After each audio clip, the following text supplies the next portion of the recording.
Well, good afternoon, everybody. Darren Saul here, your host of Playing with Perspective, the Suspended Animation Podcast, episode 127 with Jeremy Fleming. How are you, Jeremy? Really good, Darren. Thanks for having me on, mate. Thank you very much. Thanks for joining me on a Friday afternoon. Now, today we're going to be chatting about Australia's famous COVID-19 pivot, the inspiring Stagekings story. So everybody's wondering who Jeremy is. Jeremy Fleming is the managing director of Stagekings, the company responsible for some of the most well-known temporary event structures of the past 5 years, like the opening ceremony at the Gold Coast Commonwealth Games, the set for Ninja Warrior, the replica Edinburgh Castle at the Edinburgh Military Tattoo in Sydney. Jeremy is currently navigating Stagekings through the most difficult time the event industry has ever experienced. Since the outbreak of COVID-19 in March, he has pivoted Stagekings to become designers and manufacturers of working from home office furniture, other household items such as stalls and wine racks, as well as retail protection screens, all to fill in the gap in the market and to keep Stagekings in business. So Jeremy, once again, welcome. Thanks very much, mate. That's quite the intro. Cheers. So certainly, I mean, sounds like you've had a busy 7-8 months, to say the least. Look, it's been incredible. We a roller coaster we never expected. You know, we when COVID hit, it seemed that everything was gone, and we very quickly came up with this idea, and it's kept a lot of us busy. Wow, well done. So let's kind of go through your story. Tell us a bit about, what it felt, what happened, what it felt like at the beginning, and then how you've pivoted and come to where you are today. Yeah, well, I've got to start at Friday the 13th of March. That was the day the Prime Minister did his press conference and said put a ban on all public gatherings of over 500 people, which, that's everything we do. So like you mentioned, we build stuff for the Commonwealth Games and these giant TV shows and music festivals and all large-scale events. And so that we were all huddled around a phone. We were down building the Ninja Warrior set and building this set piece for the Formula One down in Melbourne at the time. Robbie Williams and Miley Cyrus were supposed to tour and play on the stage down there, and we were down watching. We were huddled around the mobile phone. We were watching the Prime Minister's press conference, and that's when he said, "We've got to close down the Formula One and ban on all public gatherings." And so that was a really tough day for us. We immediately had no idea what we were going to do. That ban led to phone call after phone call of work cancelling, and within 48 hours after that, we'd lost millions and millions of dollars worth of income with essentially every job we had booked in for the next 12 months cancelling. Wow. So it was a really difficult thing to deal with at the time, and it's that real sinking feeling where you just don't know how you're going to get through it. We got a family-owned company. It's my wife and I own the company, and we both work in the company. And with no income, we were really expecting that we'd lose everything, and it was a very difficult time. And people, we've got staff that have worked with us. We were only 5 years old as it is, and staff that have been with us from the start. And we were looking at having to get rid of everyone. And it was a very difficult time. We had some pretty down moments over that particularly. Absolutely. Yeah, I mean, really tough times. Mm-hmm. So, it's wild, and so we really did. It was a really down evening, but we very quickly started to think of anything we could still do. The events industry around the world is a very close-knit community, and we were talking to people from around Europe and the States and seeing what they'd done. They'd been hit by this COVID thing before us. Until that minute, we didn't think anything was going to affect us in Australia. Right. Yep, I remember we were watching it all from overseas. We were watching it all come slowly, but we thought, it's fine. It's over there. It's not here. What a terrible thing happening everywhere else. It's not going to happen here. And but that did bang. The whole events industry shut down that minute. Call after call for everyone, And so we were thinking what we could do. And we'd seen that they'd built these temporary waiting rooms in hospital car parks and testing facilities in, shopping centres and these sorts of things. And we've got a huge amount of trust and a huge amount of scaffold. And we actually did plans of those structures. And we went out to all the hospitals around the Sydney area and talking to our local mayor and trying to get in front of the right people. So this is after Friday the 13th, the following week. And we tried to get those as everywhere we could. And we didn't get a lot of traction with that. The people were saying, thanks very much, but we don't need that at the moment. And we didn't have a lot of time with no income coming in. We had to make some pretty big decisions pretty quickly. And, we had 23 staff at the time working on these projects. And as an event company, we ramp up and down depending on the projects we're doing. So at the time, 23. And we really were, the only option was to let everyone go. And Mick Jessup, our head of production, and I were going to do 2 days a week, and just to keep things tidy and we didn't know how long we were holding on for. We didn't know when things were likely to come back. So we just thought if we can keep the lights on, we might make it through. And we could probably make 4 months or so. It went pretty quickly, but wow. so that was, within that week, we decided we had to cut back. We had to cut people. We had to talk to our landlord. We had to talk to our finance companies, just try and cut every outgoing just to make it through. And within that 1 week from the 13th to the 20th, we decided we were going to do that. And we let everyone go. And on the 20th, everyone went home and handed back their keys. And it was a horrible afternoon, and we weren't sure how long it would be before we could do anything again. Wow. And then how long did it take before you came up with the idea to run for the future with what you're doing now? How long did that take? Mm-hmm. Well, it was pretty quick in the end. So from the 13th to the 20th was when all that happened. And then that weekend I continued, we were always talking to people around the world. And I was talking to a friend who owns a company similar to ours in Ireland. And I was talking to him on Saturday morning, and he messaged and said, this is what we're looking at doing. We're going to make a desk, a work from home office desk. And that's what flicked the switch. And I immediately got onto Mick Jessup, our head of production, who, a very lucky coincidence, happens to also design furniture as a hobby. Wow. And he's extraordinarily good at it. And so we got messaging, and he got designing. Sunday morning, he designed right through the day, Sunday and Sunday night, and we met on Monday morning, and he had these 2 plans and some little 3D printed models of a slot together desk and a slot together stand-up desk. And I thought it was genius. And we cut those 2 desks on that Monday morning. And we saw already that whole industries of people were now having to work from home. These whole office blocks now at home. And so the timing was really key to all this. And so the Sunday morning, Monday, we had the prototypes cut and already. Monday night, my wife Tabitha, with very little e-commerce experiences between all of us, she wrote an e-commerce site to tack onto our little Squarespace website. And she did that on Monday night by watching YouTube tutorials, which it still blows my mind. She turned it around so well. Amazing. She's pretty good. She's done very, very well. And Tuesday morning, we took some photos around at the house here and took some photos and put them onto the website, and we were live by 3 p.m. on Tuesday. So from Sunday to Tuesday was the turnaround, and by Wednesday we were flat out making desks. Sensational. But I really want to commend you on that and highlight the fact that, a lot of people, when this happened, it affected a lot of industries and a lot of people. And there are a lot of people that, just thought, oh God, everything's just fallen apart. What am I going to do? And they wanted to just dwell and wallow in the issues and the problems.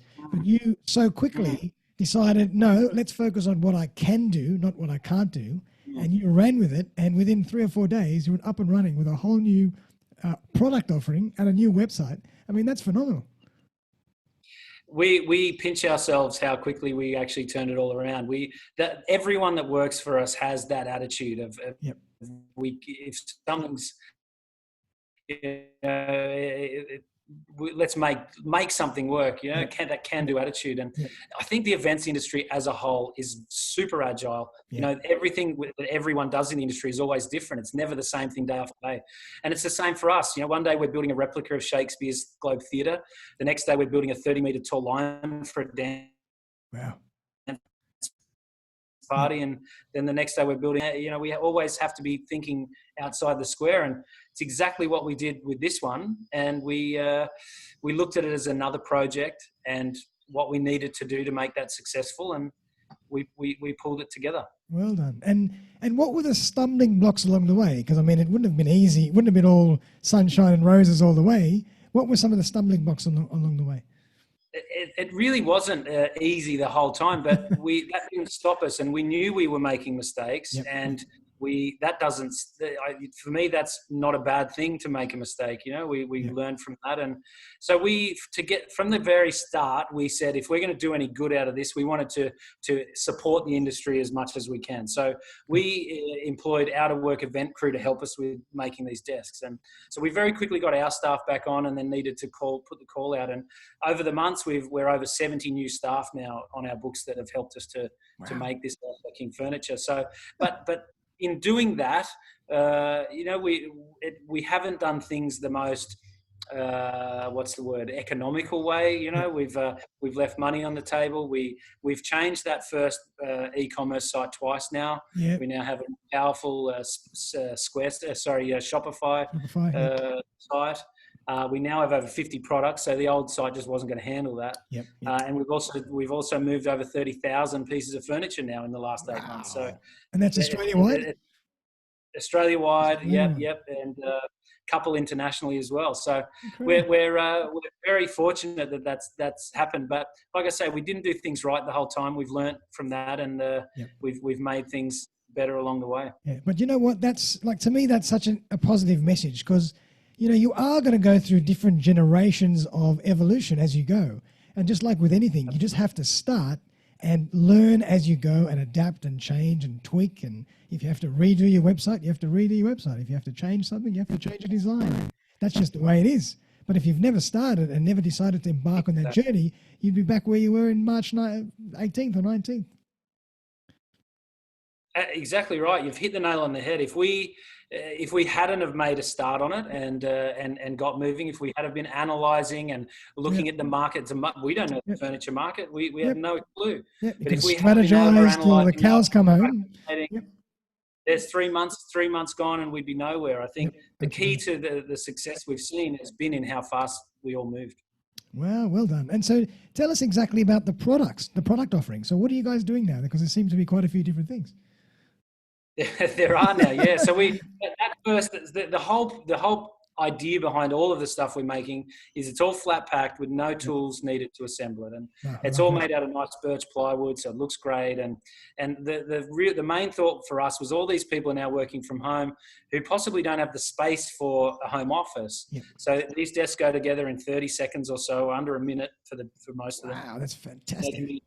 It can be packed away at night and pulled out in the morning, and we've kept that going right throughout. And what we've done, we gained a really big following very quickly through social media. And so to start with, I put out an open letter saying, we've been hit really hard, as has the whole industry. We're giving this a go to try and keep our people busy and our lights on. And a lot of people connected with that, and we got gained quite a good following. And from that, there's quite a lot of engagement and communication that happens between us and those followers. And people tell us what they want. We say to people, what problems have you got, or what do you need a solution for? And we try to come up with that. And that's how all of our ranges come about. So from the desks, we moved into a lot of other office things, laptop stands and monitor stands and things like that, and device stands, our iPad holders and things. Wow. And then it's grown. It grew from there into more household kind of things. Shoe racks, surfboard racks, skateboard racks, scooter racks, all these, and now Christmas trees, flat pack. Christmas trees. And where did the shower protectors come in? We will have to put them on the list. Yeah, it's been quite amazing the things that people have asked for. More than 2,000 people asked for a cat rack which actually you can just see over my right shoulder there. Yeah. Oh, yeah. No People way. are, we made a cat tower for people, and it's Sensational. wine racks is another thing. People tell us what they want, and if enough people ask, we make it. Phenomenal. And and that's another good point. I mean, there's so many incredible points here for everybody to learn from and draw. You ask your customers what they need. You don't assume. That's the key. And that fuels your further evolution and your growth of what to deliver. Absolutely. There's no one better to tell you what they want than the customers themselves. And through that, they then buy it and then they recommend it. And so we've had this huge word of mouth. And to this day, we're reaching 250,000 people a week through social media. And it's because of that community that it's created. It's quite astounding. And how do you actually do that on social media? Is it a Facebook group? Is it a LinkedIn group? What's the secret to your social media? Well, we've got the Facebook page and the LinkedIn and Instagram pages. Yep. We've actually only just in the last week split the company into the two. So we to start with, it was all under Stagekings, and another part of the story was we just put a cross through what we do in our logo and wrote, "Now we do work from home office furniture." I love that. That was a big part of the story. But from that, we called the desks the ISO King desks from the start, because it's isolate like a king, and so now ISO King has got a bit of a life of its own, and so we've now split. We've got a new logo, same company, but we run the two names and the two brands, and so ISO King and Stagekings both have their own thing now. Beautiful. And so if I wanted to go and check out all these products, because that's what I'm going to do straight after this podcast, do I just go to Stagekings or ISO Kings and it's all there? Either stagekings.com.au or isoking.com.au. We'll get you onto the store and you'll see everything on there. Sensational. And how did you find adapting to all the logistical issues with regards to delivery? That's another whole story in itself. Oh, absolutely. Like I say, we did a lot of things wrong to start with.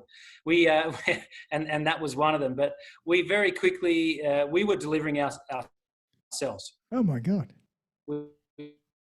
To start with, we thought a few guys had cut the desks, we'd sand them, we'd deliver them on our way home. Very quickly, that couldn't happen anymore. We were selling over a couple hundred desks a day for a while. Wow. And so we got, again, out-of-work event guys in Sydney, Melbourne, Adelaide, and Brisbane.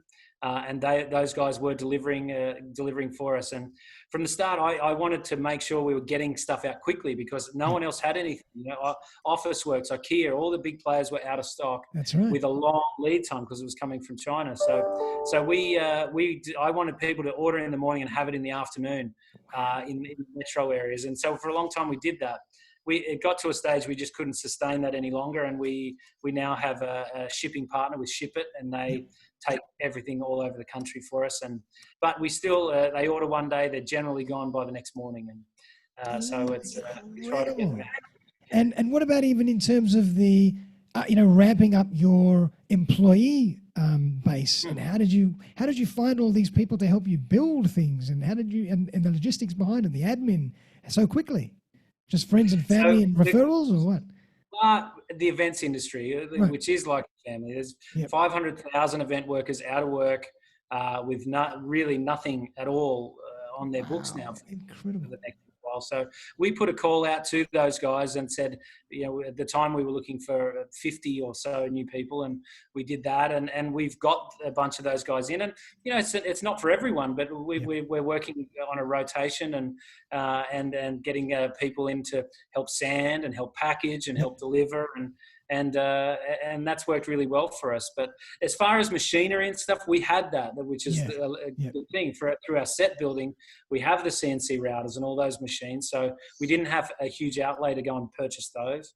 And as far as admin goes, again, we've pulled in some great event managers to help us, and we really have the greatest team I've ever come across now. We've now got the likes of Qantas first class stewards doing customer service, and these amazing event managers running custom, and it's just really astounding. Sensational. Must be a pleasure to work there with such an incredible team and such an incredible caliber of people and professionals around you.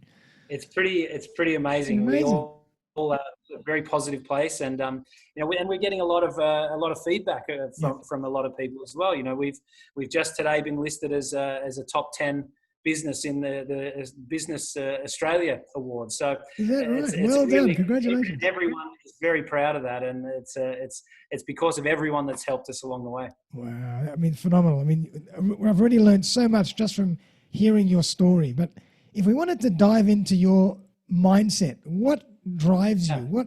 What makes you think on the bright side? What makes you, what gives you the ability to adapt so quickly? What is it about you? Have you always been like that, or is it just you love it when your back's up against the wall? I'd love to dive into that. It is a bit like that. We operate pretty fast. But if I can tell your listeners to look up one thing other than our site, it's to look up Jocko Willink, and he has a video called Good. So if you look up Jocko Good, we watch that video at least every fortnight. Everyone in the company watches it. And so Jocko's an ex-Navy SEAL commander, and he is a leadership coach now. And I do a lot of work with Jocko and read everything he does. And this Good video basically says, when people come to him with problems, he says, good, what are you going to do about it? Good. And this is the thing is to embrace those issues and try and come up with another way around. If something's, something's not working, good. Find a solution. It gives you more time to do something else. And that's really our mindset throughout our whole company. And everyone sort of supports that mindset. It's quite amazing. I'll make sure that I put those, the link to Jocko Good's video in the show notes, because that'd be fantastic to watch. Absolutely. Well done. It is. And so tell us a bit about, where you see Stagekings going now. When events are going to start coming back potentially, do you see a hybrid model, or what are your thoughts for the future? We're working through the exact logistics of it, but we will continue both businesses. ISO King is running now as its own little thing, and Stagekings, small events are coming back already, and some television and some corporate work. So that's great. We're a long way off big internationals coming back, I feel, but there is certainly enough business out there to keep both running, and I feel that. I wouldn't have said so at the start, but I feel we're coming out of COVID stronger than ever as a business, and we've learnt a lot. We've put a lot of structure in place throughout that time, and I feel we're going to come out of this in a really good situation. Well done, Jeremy. It's absolutely phenomenal. For everybody out there, it's astounding to see how far you've come and how far you've gone in 7-8 months, pivoting a totally new business, which includes administration, logistics, strategy, design. My God, it's mind-boggling to see how much you've done in 7-8 months. Wow. Yeah, thanks. Well done. We have to pinch ourselves, like I say. It's crazy. And even the logo, I just love the way you crossed that out and said Stagekings. Yeah. Work from office furniture. That's just brilliant. Well done. So if anybody wants to find out more about you, your story, the products, just go to Stagekings or ISO King, that's all? Stagekings.com.au, Stagekings plural, isoking.com.au, singular. Both of those, and we've had some amazing coverage. That's all on the page there. So, check all that out, and of course Facebook pages as well. Facebook and Instagram, both Stagekings and ISO King on both of those. ISO King's where all the furniture stuff is now, and wow, brilliant. You've got to be careful. IKEA and all those big boys are tapping at your toes. Well, we'll see. You just never know what happens. Well, Jeremy, thank you so much. That's been an absolute pleasure to have you on the show. And as I mentioned, I really take my hat off to what you've achieved, and it really has been Australia's famous COVID-19 pivot story.